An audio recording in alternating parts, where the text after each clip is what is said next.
अपना आत्मा परमात्मा ने स्वयं आकर के अपना ज्ञान दिया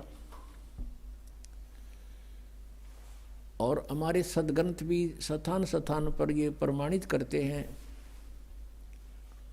लेकिन उन सदग्रंथों को हम समझ नहीं सके क्योंकि हमारे पास ये सृष्टि रचना रूपी या मास्टर की नहीं थी या मास्टर चाबी नहीं थी हमारे पास।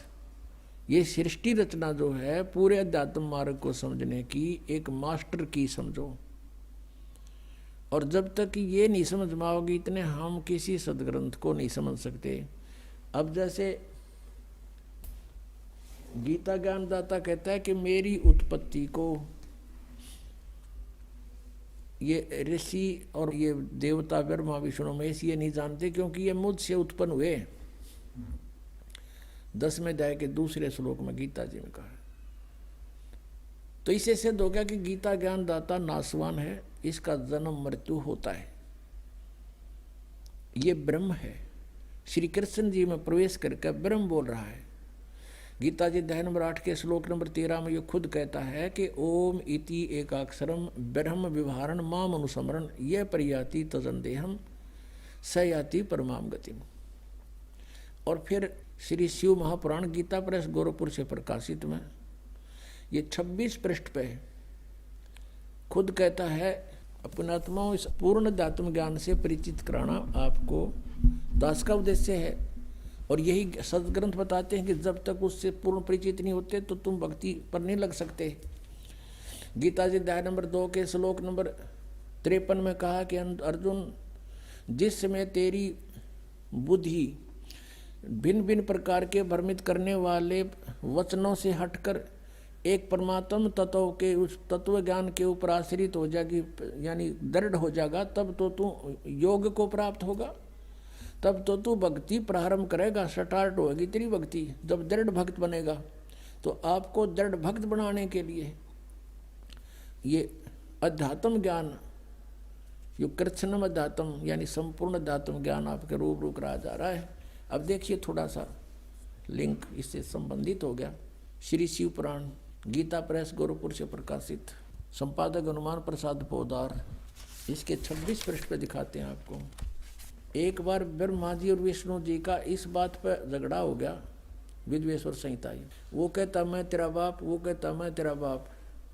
ये 24 पृष्ठ से शुरू होता है। तो इनके युद्ध को समाप्त करने के लिए इस काल ब्रह्म ने, जो एक अपने वास्तविक रूप में प्रकट नहीं होता, इनके बीच में एक स्तंभ खड़ा कर दिया, पिलर लिंग, इसको बाद में शिवलिंग कहने लग गए। फिर ये युद्ध करके खड़े हो गए। फिर वो खुद आकर प्रकट हो गया शिव रूप में, यानी सदा शिव रूप में। जैसे ब्रह्मा विष्णु को मिला तो शिव रूप में प्रकट हो जाता है, ये ऐसे लीला करता है। अब 25 नंबर पृष्ठ पर आपको दिखाते हैं, यहाँ से थोड़ा सा लिंक है इसका। गीता प्रेस गोरखपुर से है, विद्वेश्वर संहिता।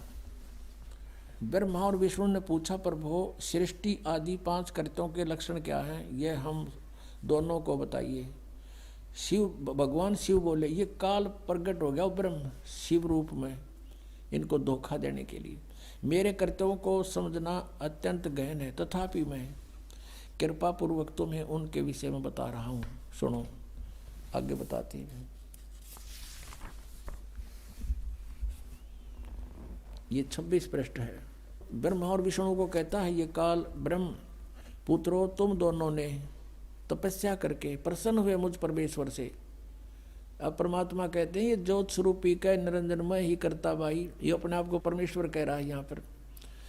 मुझ परमेश्वर से सृष्टि और सतिथि नामक 2 कृत प्राप्त किए हैं, ये दोनों तुम्हें बहुत प्रिय है। इसी प्रकार मेरी विभूति रूप स्वरूप, यानी मेरे जैसी शकल के रुद्र और महेश्वर मैं नहीं है ने 2 अन्य उत्तम कृत संहार और तिरोभाव मुझसे प्राप्त किए हैं, परंतु अनुग्रह नामक अर्थ कोई दूसरा नहीं प्राप्त कर सकता। आगे देखो, ऐसे सिद्ध हो गया कि यहाँ ये पुराण का वक्ता जो है, पुराण जो बोलने वाला है, ये ब्रह्मा विष्णु से और रुद्र और महेश से न्यारा है।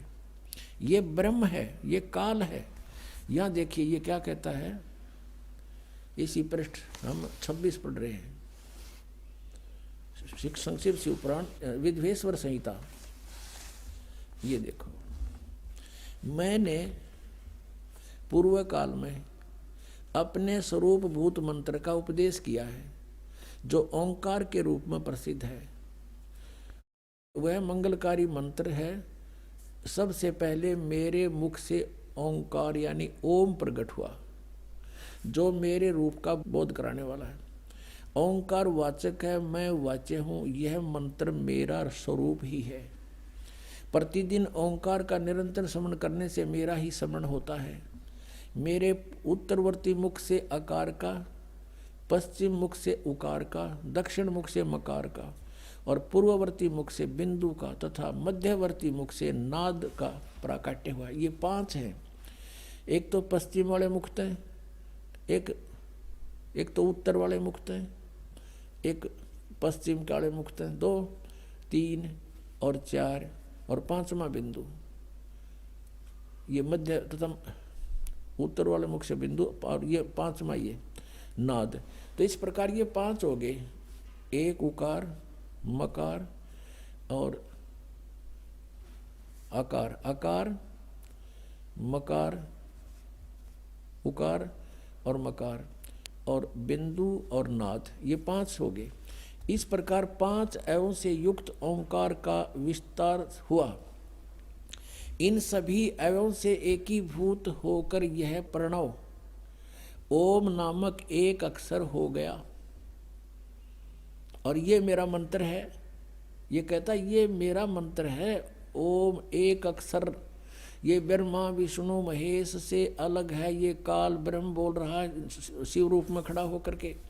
इन्होंने ये नीचे लिखा है कि ओम नमः शिवाय, ये 5 अक्षर का मंत्र है। ये गलत लिखा है, मूल संस्कृत में कहीं नहीं है। अब हमने ये देखना कि ये जो ओंकार नाम जिसका ओम मंत्र है, ये ब्रह्म है, ये ब्रह्मा विष्णु महेश से अलग है। ये कृष्ण के अंदर प्रवेश करके श्री कृष्ण में बोल रहा है गीता जी को। ये यहाँ भी ये करा मेरा एक ओम मंत्र है। अब इससे ये स्पष्ट हो गया कि गीता जी का ज्ञान ये काल बोल रहा है और श्री कृष्ण में प्रवेश होकर बोल रहा है। और ये कह रहा है कि मेरा तो एक ओम अक्षर है। ओम इति एक अक्षरम ब्रह्म विवरण माम अनुसमरण यह प्रयाति तजंदेहम सयाति परमाम गतिम। मुझ ब्रह्म का एक ओम अक्षर है, एक अक्षर है, नथिंग एल्स।